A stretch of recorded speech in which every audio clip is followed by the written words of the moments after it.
All right. That. Message of the book of Job. So please go through the introductions. If you have some doubts or clarity, maybe that may help you to have a little more understanding of what you are looking at. So book of Job. Now, you know the story of book of Job. I don't have to explain much the stories, right? If I'm going to explain the stories, then our class will not progress much. So my aim is to explain the message of the book of Job, all right? So we are going to look at, first of all, various suggestions. Different scholars have a different understanding on the book of Job, right? And for example, I have given the author's name, and Anderson and Block. He believes that it is theodicy. Theodicy is the subject, is the main message. What is theodicy? Maybe it's a good question to ask. So explanation is right there. Theodicy is a vindication of the justice of God in permitting evil to exist, right? By permitting evil to exist, God's justice is vindicated, right? Proven. So this is generally used to explain why God permits good people to suffer evil. So theodicy is a term that you usually use to explain when people ask this question, hey, why good people suffer evil, right? Why good people suffer evil? And the answer is given through theodicy. It is to vindicate God's justice in this world. All right, maybe there are a lot of things to explain. So if you wanted to know more about theodicy, probably you can just look into, maybe do a little bit of research that would help you to have more detailed understanding of theodicy, right? That's a technical term that theologians often use it. So that is the first view on this book. This book talks about theodicy, that God is a just God even when good people suffer, right? That is theodicy. Second is a polemic challenging the dogma of divine retribution, right? Divine retribution. So some people think that this is a polemic. This is written in a special style to challenge the idea of divine retribution. What is that? Divine retribution. Remember, God punishes the wicked, right? Retributes, pays them back. So that idea is being challenged through this book. God not only, the evil comes not only for the wicked, disaster comes not only for the wicked, but also for the good people. So it is challenging the idea of divine retribution.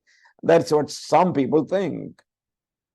Some others think the message of this book as righteous men need suffering to grow. Well, that is something good to look at. Harrison has come up with that message. Righteous men need suffering to grow. Is it not right? Yes. Righteous people do need maybe sometimes suffering to grow in their life. But the question is that the message of Job? My understanding is a little different. I will explain that in these notes. The next view on this book, as far as its message is concerned, is this: the presence of God given to righteous men in good and bad times. Well, I think that is very shallow. The presence of God is given to righteous men in good and bad times. Mainly, he is saying, Book of Job talks about the presence of God, not only in good time, but in bad time. Well, I don't think much merit in that. then some others like Forer and other people wants to say the message of the book of Job is this, that is a proper conduct for a man who is suffering. Someone who suffers, what should be his behavior? What should be devotion to God? So that is what Forer sees from this book. Then, of course, what I am trying to bring here is that various scholars and they look at the book of Job and what do they find? Right? The next one, that is Parsons, he says the book of Job is book of Job explains proper relationship between God and man is grace. Proper relationship between God and man is simply grace. The relationship between God and man is based on pure grace. So Parsons looks at the message as pure grace. Then he thinks he thinks man can bear suffering if he has a reverence for the mystery and miracle of life. If you really understand God and the miracle of life and respect that, you can bear suffering. That is what he says. But the last one is the one that I am favored to, right? That I think is the message of the book of Job. That is God's freedom in administering justice. Look at that. God's freedom in administering justice in this world should produce in a man submissive faith. So that means I am going to talk about God's justice. I'm going to show you from the following materials the main point of debate in the book of Job is not suffering, but God's justice. Now, maybe you might have read first chapter or second chapter of book of Job, maybe 3 chapters, or maybe 3 chapters. And you might say the main thing in the book of Job is suffering. And that means you have not considered rest of the book. So if you wanted to develop a message of the book, you need to read the entire book and what is the main debate is about, what is the main talk. And I think the main subject is the God's justice, and mainly it talks about God's freedom in administering justice in this world. And when God administers justice, godly people should submit to that with their faith. Let's look at then how to understand that message. Pastor? Yes. In the beginning, it says that Job was a righteous man. It is not written by Job, no. So when somebody else is writing, he was a righteous man. And then the first prologue, it says that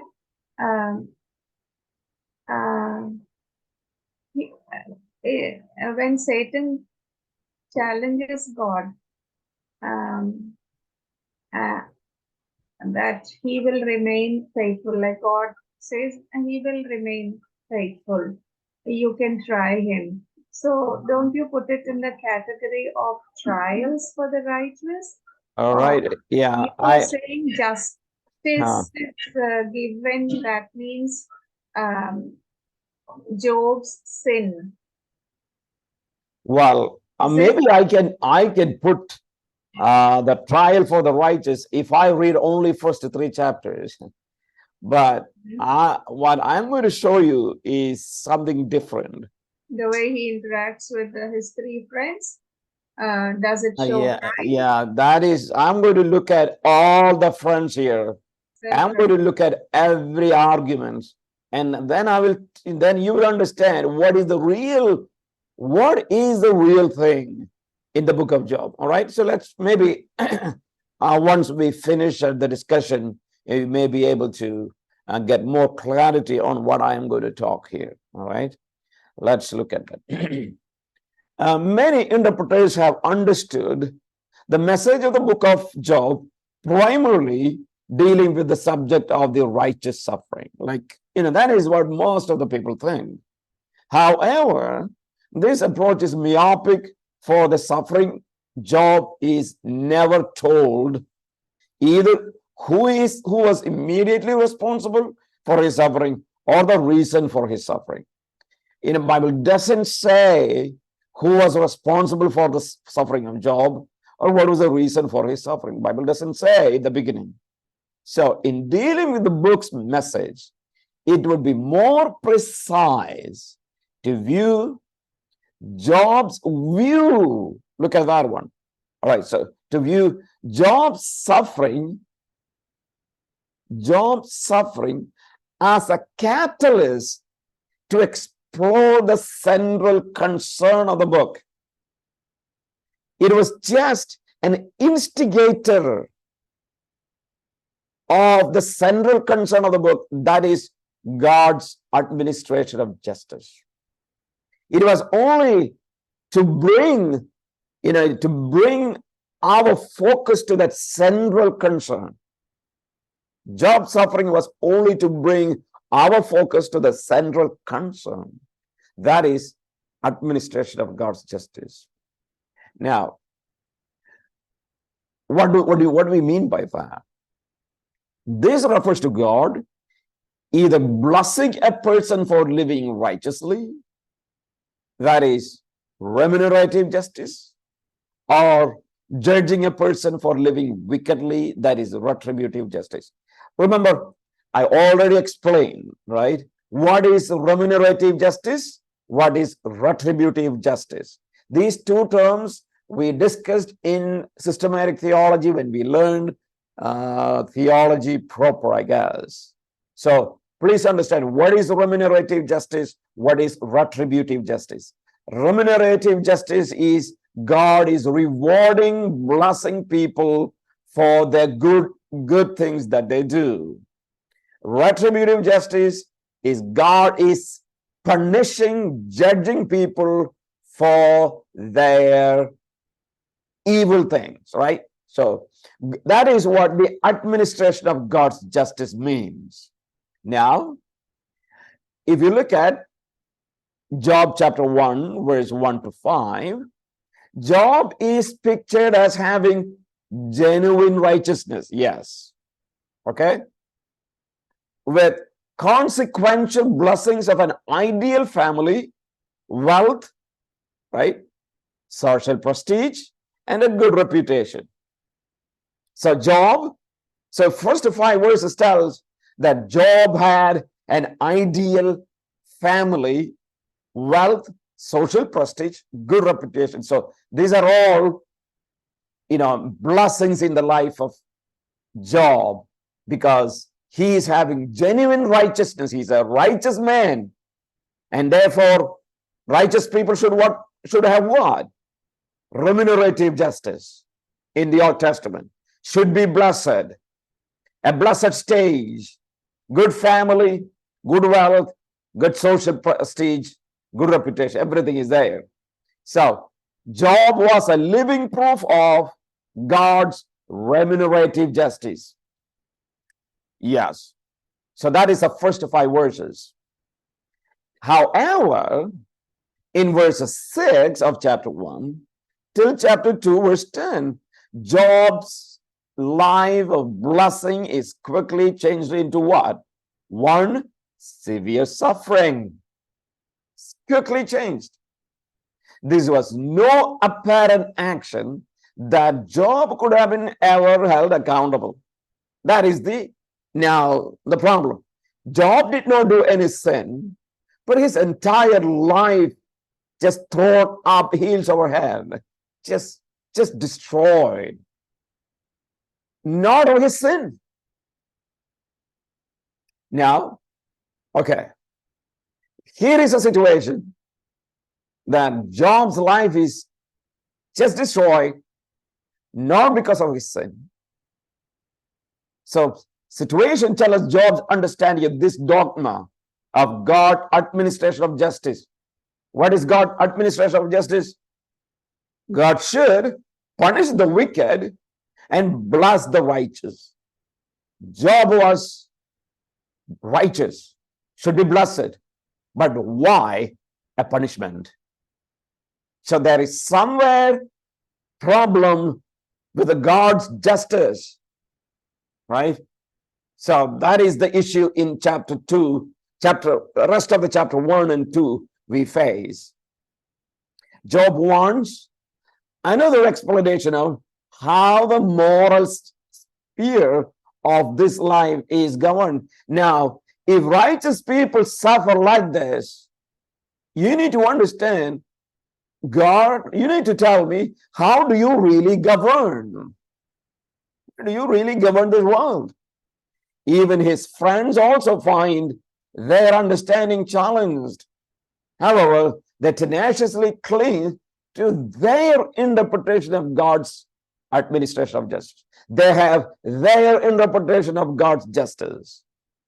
Now, we will briefly examine the various misguided application of God's administration of justice, followed by divine interpretation of God's administration of justice. So, what I'm saying is that if you really look at the book of Job, reading the entire chapter, the question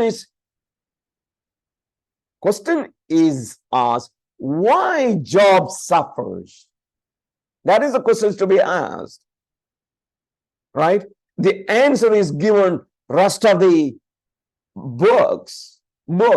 actually rest of the chapters. Why it is not Job suffers. That is not the big thing Job really has. But why? That is a question to be asked, right? And people have different answers in the book of Job. Job has also a problem. He does not know. Now God has an answer, right? That's how that book moves. If you really read 42 chapters, all right? So let's look at the misguided application of God's administration of justice. So if I say the main point is God's administration of justice, I'm going to show you how this is explained in the book of Job. So what we are going to look at is a misguided application. First of all, we have Satan is there, Job's friends are there, and Job is there. They have various interpretation on the administration of God's justice. So let's look at Satan. What is Satan's view of God's justice? God's administration of justice is inherently flawed. Who says? Satan says. So you know the story here, right? In the first chapter, we know that Satan is coming to the scene. He's coming to heaven. He's coming to God's presence, and God is asking him, hey, Satan, where were you? And his answers. And now here is what, and God is. Satan did not ask anything. God is asking Satan, hey, did you look at my servant Job? There is none righteous like him. And now Satan raises a question. And that question is about what? That is about God's administration of justice. You know what Satan said? You know why? You know why Job obeys you, believes you, have a righteous life? Simply because you blessed him. Simply because you blessed him. That's the reason. You know what you should do? You remove all the blessings, then you will see. So Satan's point is, Job is righteous because God has rewarded him. That is his point. So what is the implication? The implication is God's system of justice does not promote genuine righteousness. No, Satan is attacking God's justice system. It's not genuine. Men simply serve God for blessings, not because they are genuinely devoted to God. No. So what happens with God's permission? Satan removes God's blessing from Job. Job loses his family, acceptance of his wife, wealth, social prestige, even his reputation is questioned.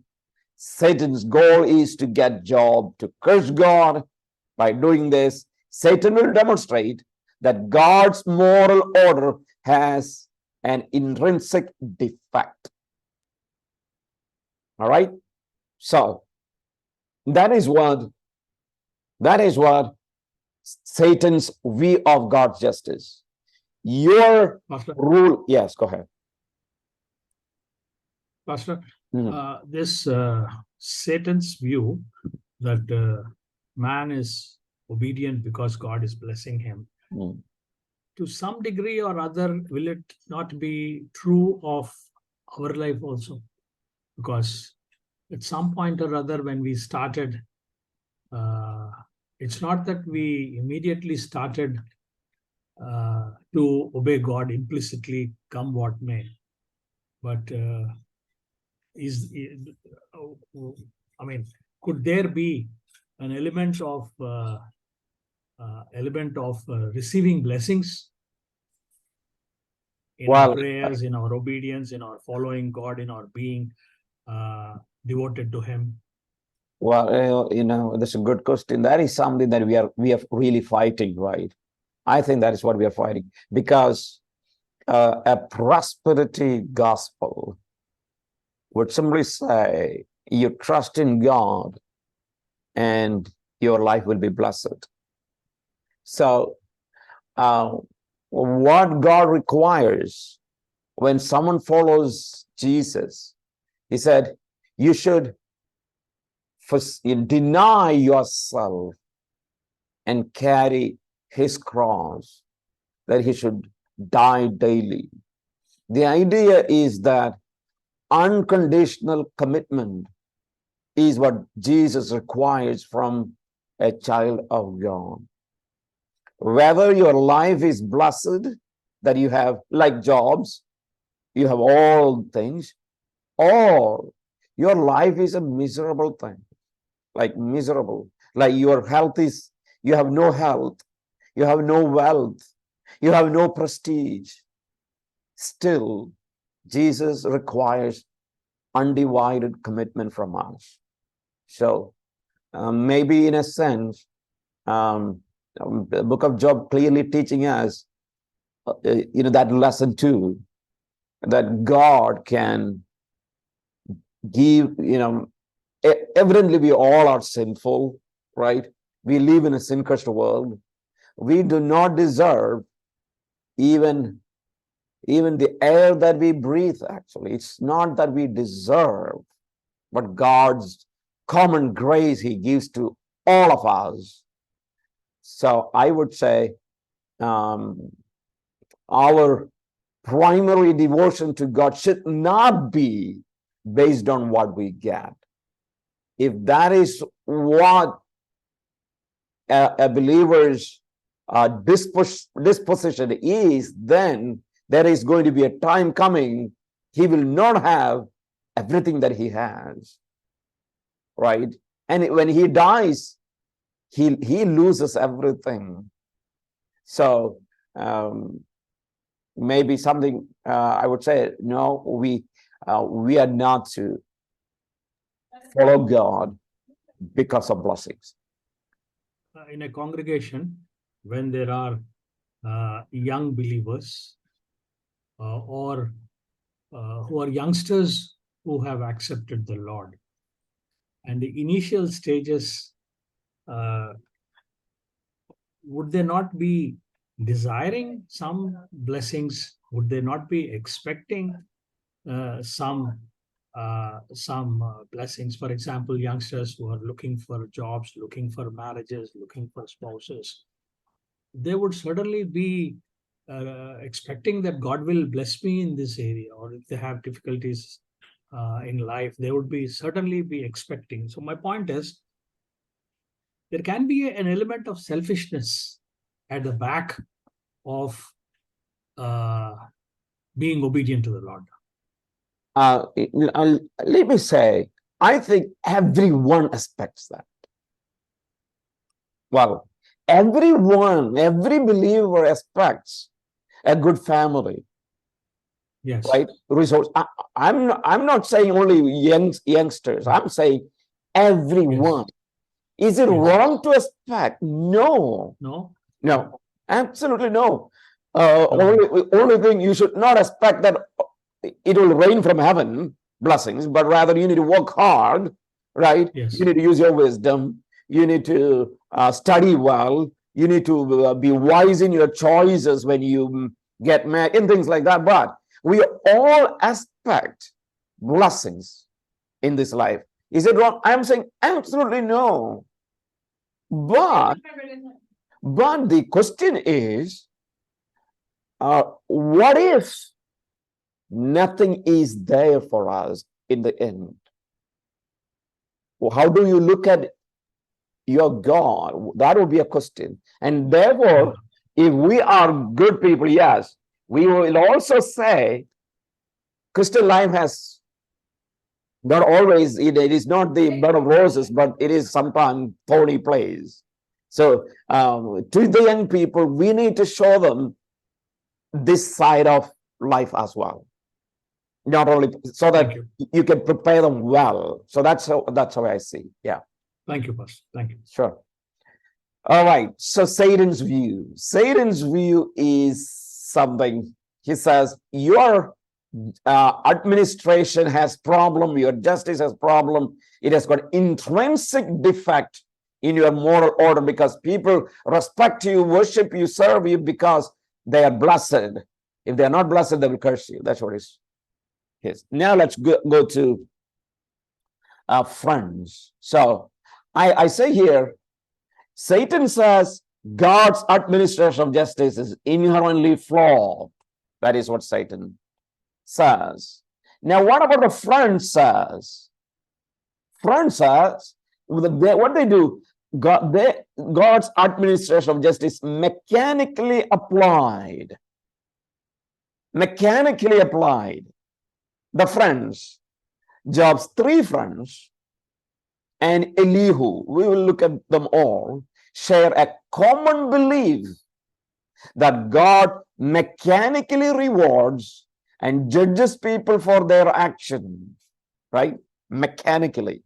What is that? Just like everyone understand. This was an immediate cause and effect of understanding of God's administration of justice, right? That is, it is demonstrated by acceptance of corollary of retributive and remunerative justice. What is that? This is like, if one is suffering, right? Their look at God's justice is this way. If one is suffering, he had to be living in sin. For them, they look at suffering as the only evidence of sin. And if one is prospering, he must be living righteously. He must be living righteously. See, look at, that is what their mechanical interpretation or application of God's justice. In each case, the degree of results was directly proportional to one's behavior. Prior to Job's suffering, friends viewed Job as a what? Living proof of the corollary of remunerative justice. Yes, reward for the righteous. So Job is the proof of God's justice, that God rewards righteous. Everyone said Job is a righteous man. However, after extreme disasters that Job encountered, he was definitely, they said, living in extreme sin. Apparently not extreme enough. All right? Not extreme enough to have his life taken as his children's life. So he's living in very worse sin. But it is not so extreme. If it is so extreme, bum, done. His life would have been over. 3 friends and Elihu agree Job was suffering because of sin. Right? So I have given the references. They also agree that God will reverse Job's suffering if he presents his appeal to God or confesses his sin and lives righteously. So they all agreed, yes, God will reverse everything for Job if he confesses his sin and repent from his sin. Right? So let's look at how did they really look at God's justice. How did they look at? First is we have Eliphaz, right? The first friend. He assumes in his first speech that Job's sin is a minor and that he's basically an innocent man. Eliphaz wants to say Job is basically innocent, maybe a minor sin. In chapter 4, verse 3 to 6, he recognized that Job is a blameless man who is suffering. Yes, he thinks Job is a blameless man. But this is a problem to his theology. What is the problem? And his solution is that even one righteous as Job will suffer deservedly at times. He also assumes Job's suffering is minimal and maybe quickly removed, right? He further postulates that God uses suffering for correction purposes. So that is what Eliphaz. What he thinks, maybe there is a minor sin in the life of Job. Not big. Basically, Job is a blameless man. Maybe here and there, minor issues. So it can be quickly reversed, confess and come back. That is the easy way. So that is what Eliphaz. Eliphaz doesn't want to just accuse Job as, grievous sin, or,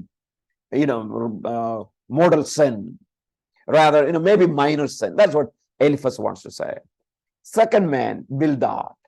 Bildad is convinced that God has appropriately administered justice to Job. No doubt. And his family. He views Job as being sinful, deservedly suffering. Again, but not so sinful that God had to immediately take his life, as he had to do with the children. So maybe children were more sinful, he wants to say, and God took their life, but Job was not that much sinful, so God spared his life. So unlike Eliphaz, Bildad is accusing Job as heinous sin, moral, very, very worse sin. Third friend. All right, so that is third one is Zophar. He is convinced that Job is actually a hypocritical man. Hypocritical sin. Since Job claims that he is clean in God's sight, because he claimed, right? And he is greatly suffering. That means what? He is concealing sin. Who is concealing? Job is concealing sin. For Zophar, God's retributive theology was quid pro quo. Quid pro quo. Since God has mercifully overlooked a portion of Job's sins, and that means that's the reason he still survived. If the truth had been revealed, Job was a greater sinner than any of his friends would have imagined. That is what Zophar wants to say. Zophar wants to say Job is a hypocritical man. Right? God is still righteous. So they all say God is righteous in administrative justice. Eliphaz wants to say there is a minor sin. Bildad wants to say he has done some of the heinous crimes or very worse sins. Zophar wants to say no, he has done sin, but he conceals it. Now, so these are three friends, right? Three friends. Now, when the friends' argumentation against Job becomes ineffective with them, becoming silent, another participant came. Who is that? Elihu, right? So you have fourth person.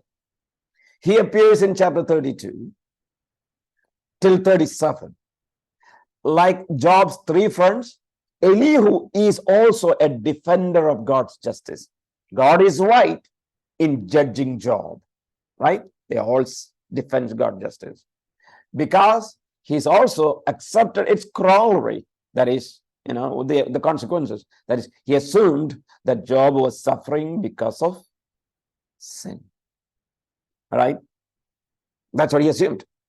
Though there is some difference, though Eliphaz had postulated that God uses suffering for purposes of correction. Yes, suffering for, and that is biblical, right? So Elihu more thoroughly develops, right, in good number of chapters, right? It's like 33 and 36, of course, the many other places, God's instructional use of suffering in these two chapters. So he says, God teaches lessons people through suffering. So for Elihu, suffering was not only for retribution, not only punishment, but for correction. Yeah. And you know that Hebrews chapter 12, if you read, is it not right? God disciplines children, God's children, for growth. Yes. So Elihu wants to add more. Now, so you have four friends, right? Eliphaz, Bildad, Sophar, and Elihu. All are talking about God is right, Job is wrong, right? God is right, Job is wrong. But in their interpretation, there are slight differences. Now, God's administration of justice is capriciously interpreted. All right, who is that? Right? Now, here is our man, the real man there, Job. He wants to talk now. Well, let's look at his message. Until he had experienced his intense suffering, Job agreed with his friends about God's moral order. Yes. He said, God is holy. God's moral order in this world is right. Agreed with the friends, right? However, he has changed his mind. He agreed that, yes, evil people suffer. Those who do evil will suffer. Righteous people have prosperity. Yes. So that is agreed. But there is a problem for Job, right? Since he is living righteously yet suffering, that is the problem. He is confused and looking for another explanation on how God administers justice. Is there any other way God administers justice? That is what Job wants to know. So Job's initial response to his calamities is what? Yes, it's a calm acceptance of these as God's will for his life.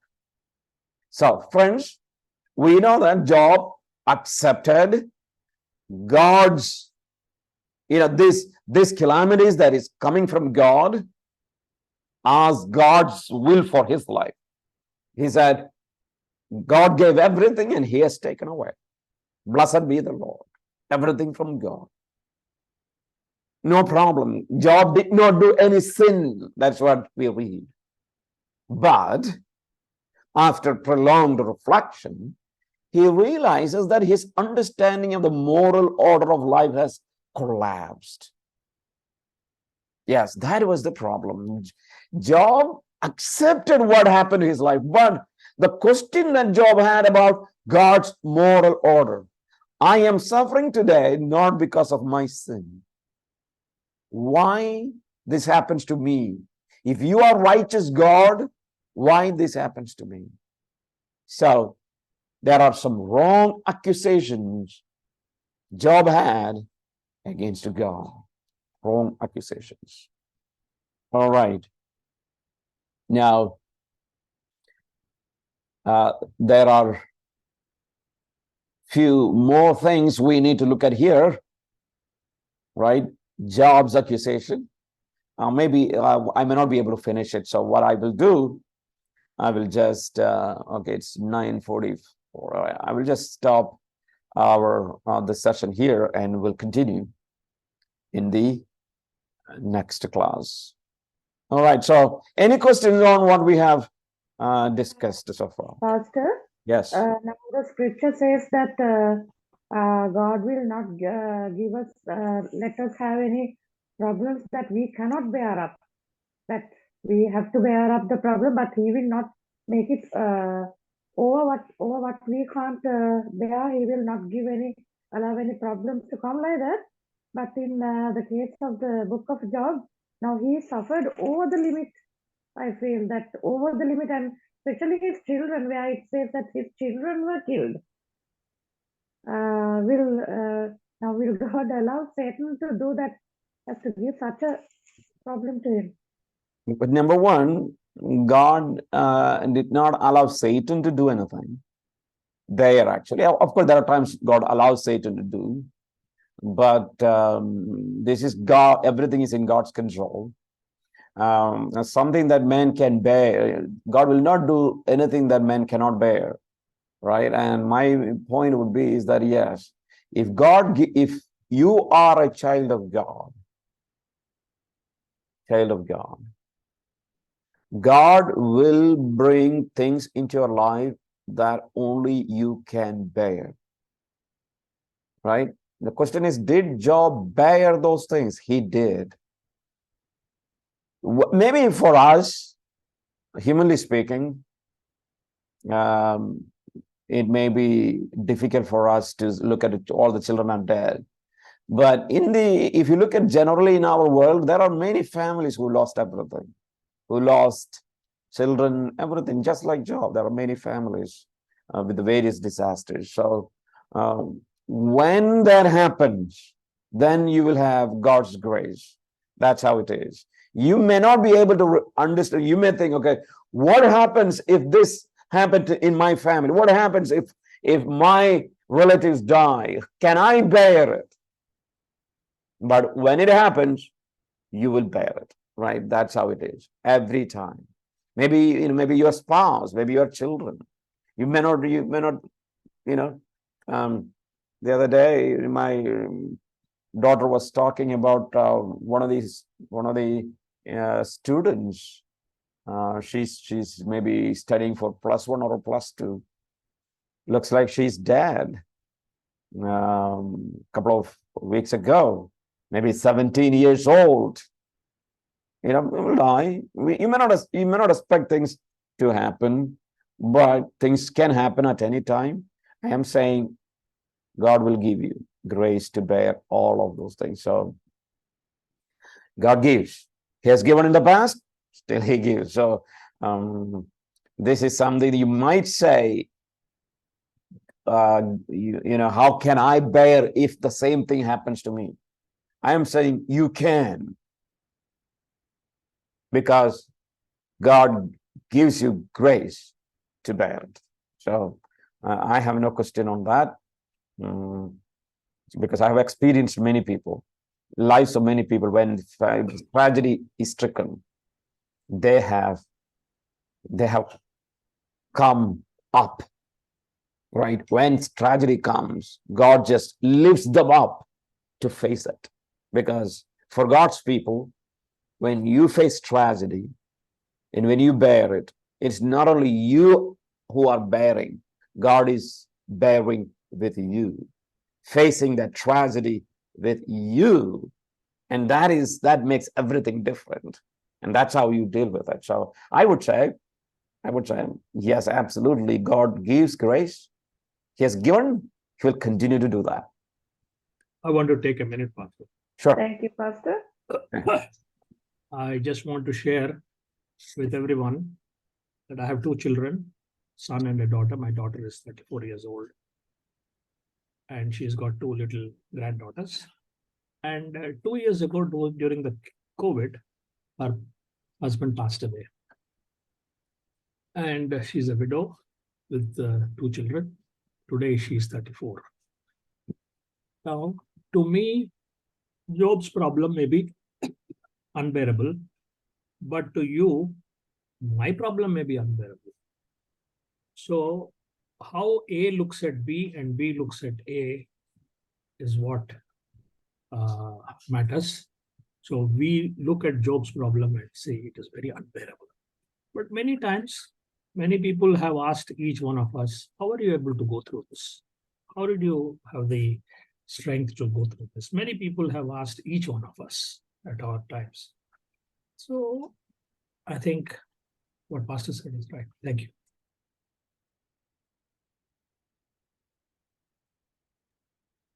Thank you. Yeah. So, Pastor Saji, yes. for me, it comes to my mind 2 Corinthians chapter 1, verses 3 following, where it says, God of all comfort, who comforts us in all our troubles.